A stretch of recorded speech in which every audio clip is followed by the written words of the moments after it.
यो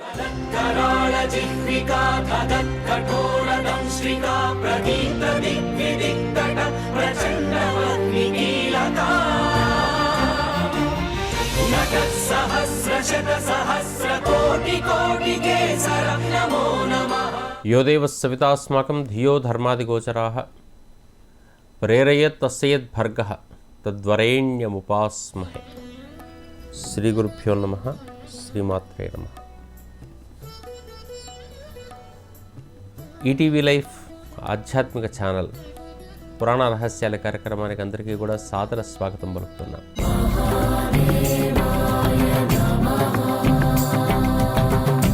మనకు జ్ఞానశక్తి క్రియాశక్తిగా పరిణమిస్తూ ఈ దేహాన్ని లోకోత్పన్నం చేసేటటువంటి వ్యవహారం లోపల అనేక రకాల అంశాలను మన పురాణాలు వ్యక్తీకరిస్తూ ఉన్నాయి. అటువంటి వ్యవహారాన్ని మనం సానుకూలం పరుచుకునేటువంటి వ్యవహారంలో ప్రయత్నం చేయటంలో షట్చక్రాల లోపల ఉండేటటువంటి శక్తిని సమన్వయం చేసుకునే ప్రయత్నంలో భాగంగా మన ఆలోచన ధార కొనసాగుతూ వస్తుంది. పురాణాలన్నిటిలోనూ కూడా ఉన్నటువంటి అంశం షట్చక్రాల సాధన. షట్చక్ర సాధన అనే పదం వింటూనే ఉంటాం. షట్చక్రాల లోపల ఉండేటటువంటి శక్తిని మూలం నుంచి సహస్రారం వరకు ఆ శక్తిని విస్తరించుకుంటూ పోయి విశ్వానికి మనం అనుసంధానమైతే, ఈజీగా చెప్పాలనుకునేటట్టయితే, ఒక కుండలో నీళ్లున్నాయి, ఓ నది ప్రవహిస్తుంది పక్కన. ఈ కుండలో నీళ్లు ఆ నది పక్కన కనుక పెట్టి ఉండేటట్టయితే ఆ కుండ ఎప్పుడో ఒకసారి సడన్గా పగిలిపోయింది, ప్రకృతి వల్లనో ఇంక దేని వల్లనో. ఈ నీళ్లు పోయి ఆ నది నీళ్ళలో కలిసిపోయినాయి. ఇప్పుడు ఈ కుండలో జలము ఆ నదిలో జలము సమానం కనుక అయ్యాయి అనుకోండి, ఈ కుండ నీరు ఇది, ఆ నదిలో నీరు ఇది అని గుర్తించే అవకాశం లేనటువంటి స్థితి ఉంటుంది. అట్లా ఈ కుండలో నీళ్ళు అంత పవిత్రం కావాలి. ఇప్పుడు మానవ దేహాన్ని ఒక కుండ అనుకుంటే దీని లోపల ఉండే శక్తికి విశ్వశక్తికి మధ్య లోపల సమన్వయం లోపించింది. ఈ కుండలో నీళ్ల బదులుగా మురికి నీళ్లున్నా, రంగు నీళ్లున్నా, లేకపోతే ఆయిల్గా మారిపోయినా, ఇది కుండ పగిలితే జలంలో కలిసేటటువంటి ఏదైతే ఉన్నాయో నీళ్లు, ఆ నీళ్లు ప్రత్యేకంగా గుర్తింపులోకి రావాల్సి వస్తుంది. ఈ జలము ఆ జలము ఒకే రకంగా లేదు అనిపించే భావన ఏర్పడుతుంది. అదే వ్యక్తి పోయిన తర్వాత కూడా మళ్ళీ కర్మబంధాలు ఏర్పరచుకోవడానికి కారణం ఏంటంటే దీని లోపల మురికిని తొలగించుకుంటేనే ఆ జలం లోపల కలిసిపోవాలి. అందుకే ఘటాకాశము, పూర్తిగా ఆకాశం అనే పేరుతో మనం చెప్పుకుంటూ వస్తుంటాం. అందుకని ఈ తత్వాన్ని మనకు అర్థం చేసుకునేటట్టయితే ఈ శరీరంలో అద్భుతమైన శక్తి ఉంది, కానీ దానిలో ఎక్కడో మలినాలు ఉన్నాయి. మలినాలకు కారణం కర్మ. కర్మ వల్ల బంధం ఏర్పడింది. బంధం ఏర్పడటం వల్ల ఈ జన్మ వచ్చింది. ఈ జన్మ లోపల ఆలోచన శక్తి పెంచుకొని ఈ బంధాన్ని తగ్గించుకునే ప్రయత్నం జరగాలంటే మనలో కొంత ప్రయత్నం కొనసాగాలి. ఆ ప్రయత్నం అనేటటువంటి దాని లోపల మన లోపల ఉండేటటువంటి ఏ ప్రాంతాలలో మనకు ఎటువంటి భావాలు నిక్షిప్తమై ఉన్నాయో ఆ ప్రాంతాలు ప్రేరేపణ జరుగుతూ ఉన్న కొద్దీ అక్కడే అయిపోతున్నాం మనం. ఇవన్నీ అవసరం లేదా, ఉండాలా అంటే అన్నీ ఉండాల్సిందే. సాధారణ జీవితం లోపల అన్నీ ఉంటాయి, కానీ వాటిని ప్రేరణ ఇస్తూ వాటికి కనుక అక్కడే ఆగిపోయేటటువంటి శక్తిని విశ్వశక్తిగా మార్చుకుంటూ పోతే ఆ కోరికలు ఎట్లాగూ తీరుతాయి. అక్కడ ఆగిపోకుండా హాయిగా ఉంటే చాలు. అక్కడ మాత్రమే ఉంటే సమస్య, ఆ కొంచెం ప్రదేశాల్లో ఉంటేనే సమస్య. దానిని మన భారతీయులు గుర్తించేసి మన పురాణాల్లో చెప్పిన మాట షట్చక్ర సాధన. ఆ సాధన కోసం అక్షరాకృతి చెప్పారు, ఆ సాధన కోసం దైవాకృతి చెప్పారు. ఆ సాధన సాధించేటటువంటి విధానమే మనకు ఉండే నవరాత్రులు, పూజలు, వ్యవహారం. ఎందుకంటే శక్తి అన్ని ప్రాంతాల్లో విస్తరించి ఉంటుంది కాబట్టి, జ్ఞానమే పరమమయం కాబట్టి. అందుకని ఆ వైపు దృష్టి సారించాలి. మూలాధారము, స్వాధిష్టానము అనేటటువంటి చక్రాల లోపల ఉండేటటువంటి శక్తి సాధన గురించి గతంలో మనం మాట్లాడుకున్నాం. ఈ రెండింటి సాధన కోసం మనం చేయాల్సిన పనంతా కూడా మూలబంధము అనే శబ్దంతో వాడతాం. మూలబంధము వేయటం ద్వారా మూలాధారము, స్వాధిష్టాన శక్తి అంతా కూడా పైకి ఇంకా జరగటం మొదలు పెడుతుంది. మూలబంధం దగ్గరే కనుక అయిపోతే కేవలం చిన్న విషయాలకు ఆసక్తి ఉంటే స్వాధిష్టానం దగ్గరకు వచ్చేసరికి కొంచెం మార్పు వచ్చేసి ఆర్ద్రత, ఆప్యాయత మొదలవుతుంది. వ్యక్తుల మధ్య లోపల ప్రేరణ, ప్రేమ, వ్యవహారం మొదలవుతూ ఉంటుంది. ప్రేమ అనేంత పెద్దది కాకపోయినప్పటికీ కూడా కాస్త ఎదుటి వ్యక్తి మీద ఉండేటువంటి సానుకూల దృష్టి అనేటటువంటిది మొదలవుతుంది. హృదయం కొంచెం ఆప్యాయత అంటా ఉంది, ద్రవీకరణ పొందుతుంది. ఘనీభవన స్థితి నుంచి ద్రవీకరణ స్థితి వరకు వస్తుంది. పృథ్వీతత్వం నుంచి జలతత్వానికి మారుతుంది. స్వాధిష్టాన చక్రం నుంచి పైకి కనుక వెళితే మణిపూరము అనాహతాదులను రెండింటిని కలిపి మనకు విష్ణు గ్రంథి అని చెప్పేసి అంటాం. ఇది పోషణాత్మకమైనటువంటి వ్యవహారం. ఇక్కడనేమో కోరికల దగ్గరే అయిపోతాం, అది తీరకపోతే ఏమవుతుందో అని భయంతో ఉంటాం. ఈ కోరికల స్థితి నుంచి భయస్థితి నుంచి నెమ్మదిగా పైకి జరుగుతూ పోయేటటువంటి విధానం ఉంటుంది. ఇది మణిపూరము అనేటటువంటి చక్రం. ఇది ఈ మణిపూర చక్రం అంతా ఉండేటటువంటిది నాభి చుట్టూ ఉండేటటువంటి వ్యవహారంలో ఉంటుంది. ఇది ముఖ్యమైనటువంటి వ్యవహారం దేనికయ్యా అంటే మన ఆహారానికి సంబంధించినటువంటిది. ఆహారము అరుగుదలకు సంబంధించినటువంటి వ్యవహారం. మనకు ఉండేటటువంటి ముఖ్యమైన శారీరకమైనటువంటి ఆహార సంబంధమైన అరుగుదలకు సంబంధించినటువంటి అన్ని గ్రంథులంతా కూడా అక్కడే ఉన్నాయి.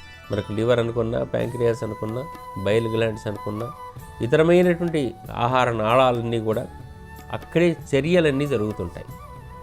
ఇక్కడ విపరీతమైనటువంటి అగ్ని అనేది ఉంటుంది. అగ్ని అనేటటువంటిది ఏర్పడ్డప్పుడు మూలాధారం నుంచి భూతత్వం, స్వాధిష్టానంలో జలతత్వం నుంచి అగ్నితత్వానికి వ్యక్తి మారుతూ ఉంటాడు. శరీరంలో అగ్నితత్వం అనేటటువంటిది కొంచెం తేడా వచ్చిందంటే వ్యక్తికి జ్వరం వస్తుంది. శరీరం లోపల అగ్నితత్వం తగ్గిపోతే వ్యక్తి చల్లబడ్డాడంటే పోయాడు అని అర్థం, లేడు, ఇంకా లోపల లేదు.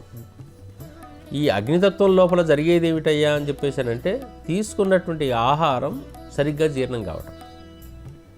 ఈ జీర్ణమై కావడానికి కావలసినటువంటి అనేక రకాలైనటువంటి ద్రావిక రసాయనాలన్నింటినీ విడుదల చేసేవి లివరు, ప్యాంక్రియాస్ మొదలైనవి.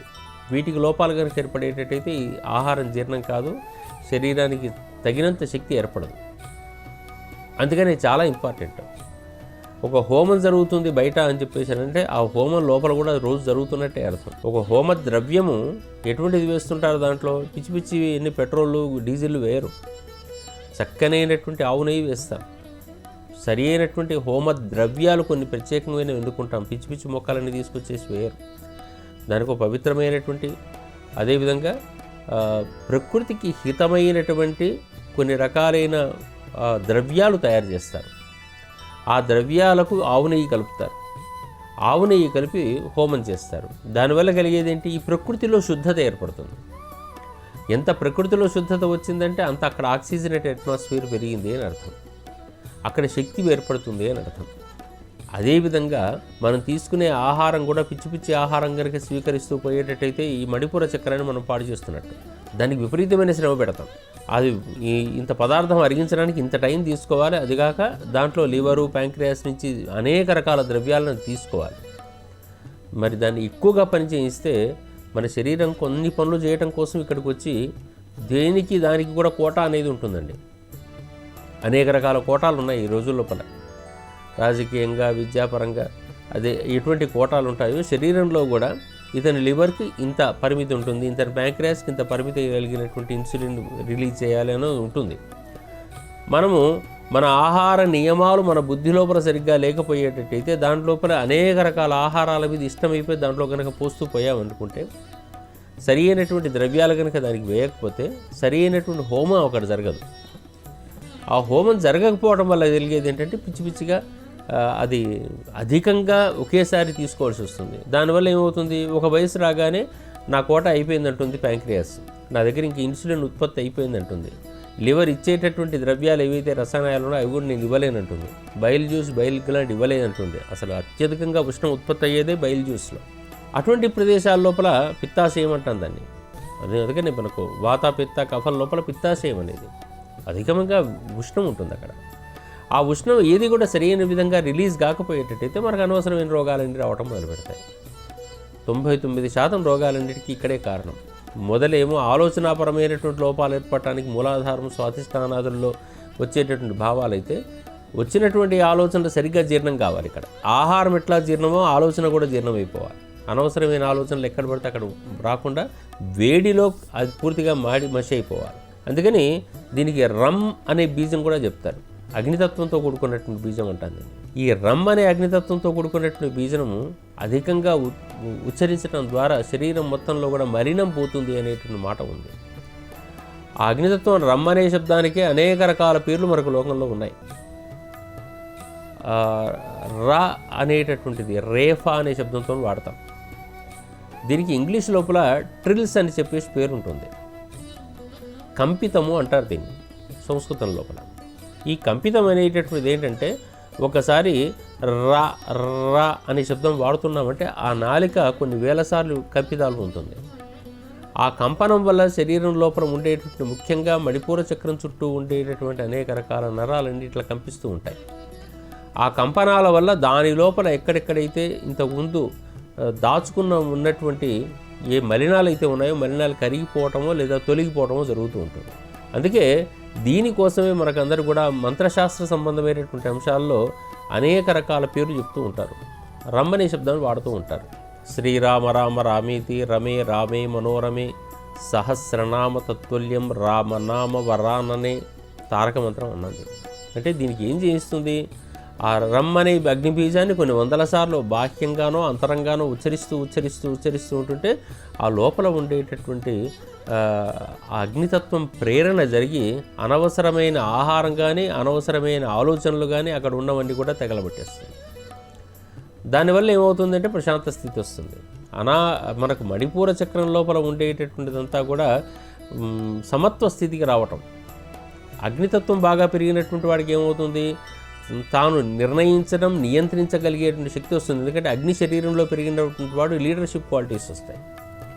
అగ్నితత్వం తక్కువగా ఉన్నటువంటి వ్యక్తికి మందకోడిగా ఉంటుంటాడు. ఏ పని చేద్దామనగా నా వల్ల కాదు, నేను చేయలేను, నాకు అయ్యట్లేదు. ఆహారం అరగకపోతే ఎట్లాగైతే మబ్బుగా నిద్రపోతూ ఉంటుంటారో ఆ మందకోడితనం ఉంటుందో అగ్నితత్వం శరీరంలో తక్కువగా ఉన్నవాడికి కూడా ఇదే ఉంటుంది.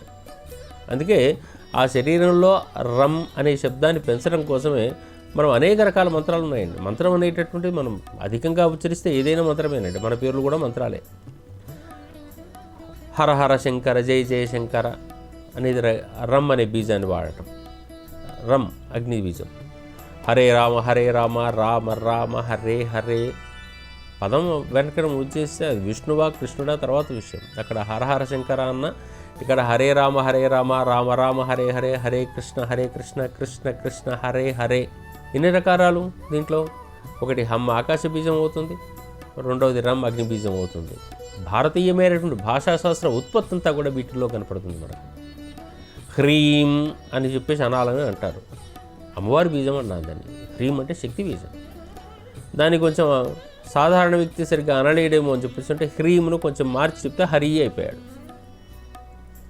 హ్రాం అనమన్నారు. సూర్య సంబంధమైన బీజం అన్నారు. సూర్యుల్లో కూడా అద్భుతమైన శక్తి. ఆ హ్రాం సరిగ్గా ఉచ్చరించలేకపోతే దాన్ని ఎటువైపు మార్చారు? హరా అయిపోయింది. హరాం హర, హ్రీం హరి అయిపోతుంది. శక్తి ఉత్పాదన కేంద్రమైనటువంటిది ఈ రమ్ అనే అగ్నిబీజం. అందుకని దాని లోపల మంట ఏర్పడుతున్నా కొద్దీ ఆ మంట సరి అయినటువంటి ద్రవ్యాల ద్వారా కనుక ఏర్పడేటట్టయితే ఆ మంట ద్వారా వ్యక్తి లోకాన్ని వినియోగపడతాడు. ఇంతకుముందు మనం రెండు మాటలు అనుకున్నాం. ఒకటి ఆహారము సరి అయిన విధంగా మండాలి, ఆలోచన సరి అయిన విధంగా మండాల్సిందే. మండితేనే కదా దాని లోపల ఘనీకృత నుంచి మనకు వాయు వ్యవహారానికి మారితే విశ్వశక్తిగా దగ్గరగా మారుతూ ఉంటాం. లేకపోతే అది అట్లాగే ఉండిపోతూ ఉంటుంది. అది మండాలంటే మారాలంటే మణిపూర చక్రం అనేటటువంటిది సక్రమంగా పనిచేయాలి. అది అద్భుతమైన మణులతో కూడుకుంది, మన జ్ఞానంతో కూడుకున్నటువంటిది, ఆ తేజస్సుతో కూడుకున్నటువంటిది. అది ఒక చింతామణి కూడా. అటువంటి మణి మన సరిగ్గా లేకపోయేటట్టయితే వచ్చే సమస్యలే మణిపూరంలో సమస్య. రమ్ అనే అగ్నిబీజాన్ని ఎన్నో రూపాల్లో వాడచ్చు. ఆ వాడటం అనేటటువంటిది రాజరాజేశ్వరి అనే శబ్దం వాడామనుకున్నాడు. 3 రకాలు దాంట్లో. శ్రీం అనే శబ్దం వాడాడు, దాంట్లో రమ్మ. అసలు ఈ శ్రీంకారం అనేటటువంటిది హ్రీం శ్రీం ఇటువంటి శబ్దాలన్నీ కూడా దాంట్లో రేఫని పెట్టారు తప్పనిసరిగా.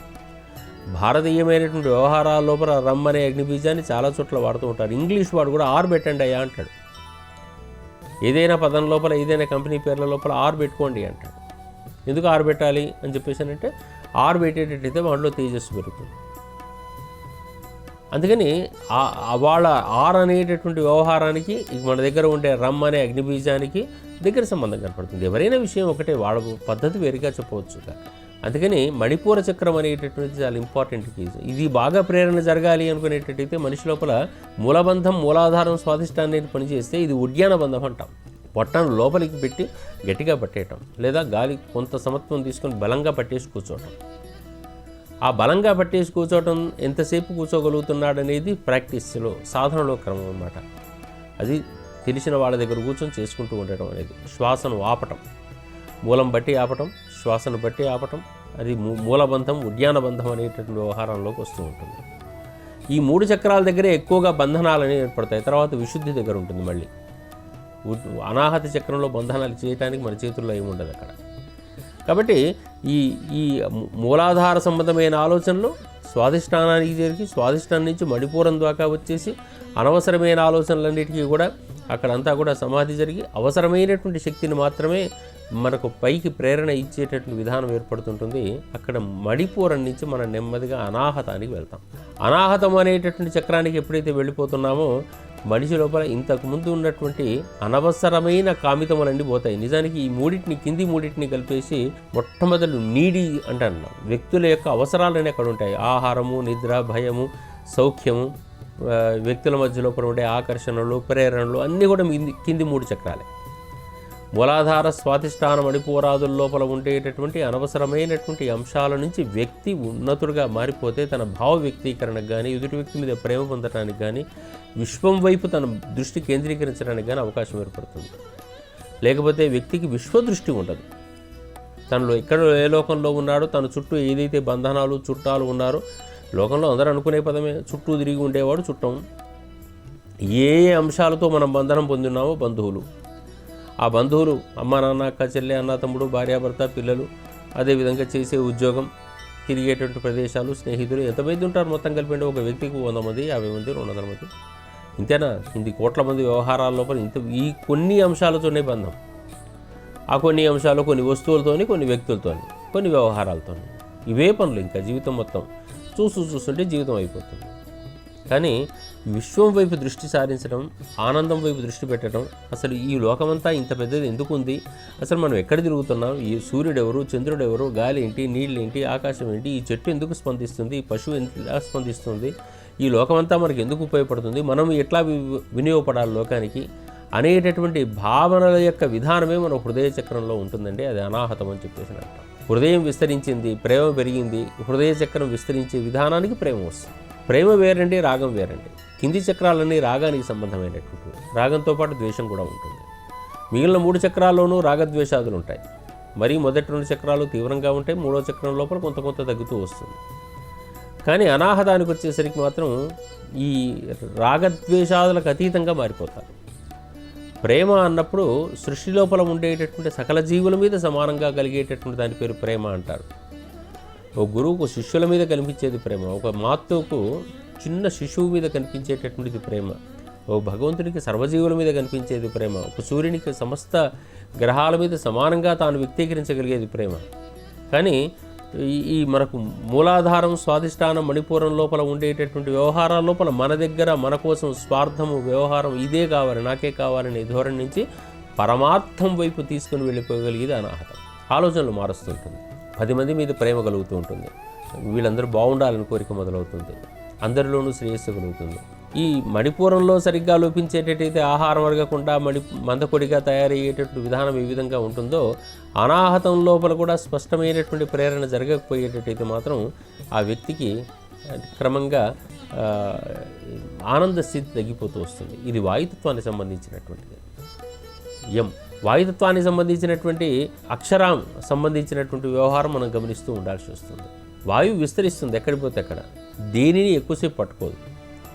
అగ్ని తనలో అంతా కాల్చి పారేసుకుంటున్నట్టుగానే వాయువు ఏమవుతుంది, అది మల్లెపూల మించి వెళ్ళినా, మురికి మించి వెళ్ళినా ఆ వాసనను ఎక్కువసేపు పట్టుకునే ప్రయత్నం చేయదు. అదేవిధంగా సమస్యలను కానీ, వ్యవహారాన్ని కానీ అనాహత చక్రం లోపల ఉండేటటువంటి శక్తి వరకు కనుక వ్యక్తి వచ్చేటట్టయితే అనవసరంగా పెద్దగా పట్టించుకోడు. ప్రతి చిన్న విషయాన్ని పట్టించుకోవాలి, నేను చూడాలి, నాకు సంబంధించిన విషయం నేను పట్టించుకోవాలి, నేను కొట్లాడాలి, ఇవన్నీ ఉండవు, తగ్గిపోతూ వస్తాయి. చూస్తూ ఉండగలుగుతాడు, పర్లేదులే అంటాడు, ప్రేమ చూపిస్తాడు. ఎదుటి వ్యక్తి అనవసరంగా ఎన్ని ఇబ్బందులు పెట్టినప్పటికీ కూడా తాను కొంచెం బాధ్యత వహిస్తాడు, బరువు వహిస్తాడు, పోనీలే అంటాడు. అనవసరమైన కర్మలు కొత్తవి పెట్టుకోడు. ఇప్పుడు ఎక్కడైతే మనం పట్టుకుంటామో మళ్ళీ కర్మ మొదలవుతుంది. మనం పట్టుకోకుండా వదిలిపెట్టినప్పుడు మాత్రం క్రమక్రమంగా మనలో మార్పులు మొదలవుతాయి.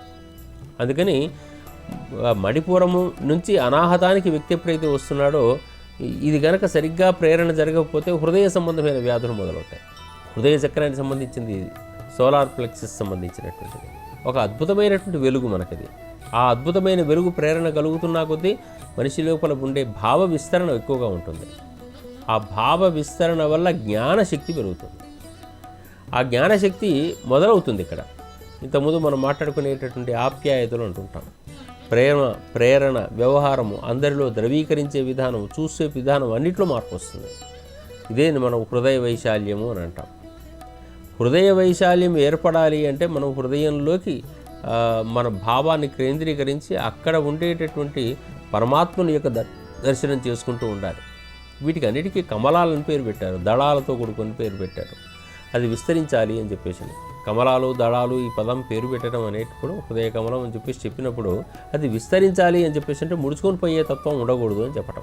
ఇన్ని దళాలు ఉంటే అది విస్తరించి ఇట్లా కనపడుతూ ఉండటం అంటే మన శక్తి విస్తరణకు కేంద్రం అవుతుంది.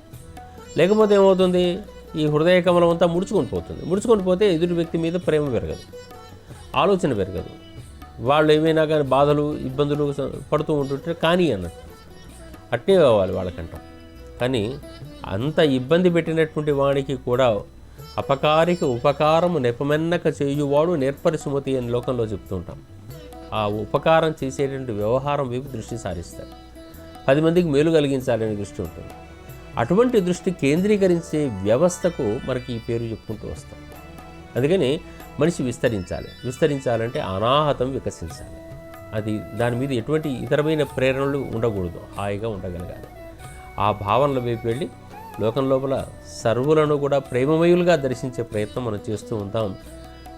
స్వస్తి, సెలవు. ఈ కార్యక్రమాన్ని తిరిగి చూడాలనుకుంటే www.youtube.com/@ETVLifeSpiritual లో చూడవచ్చు.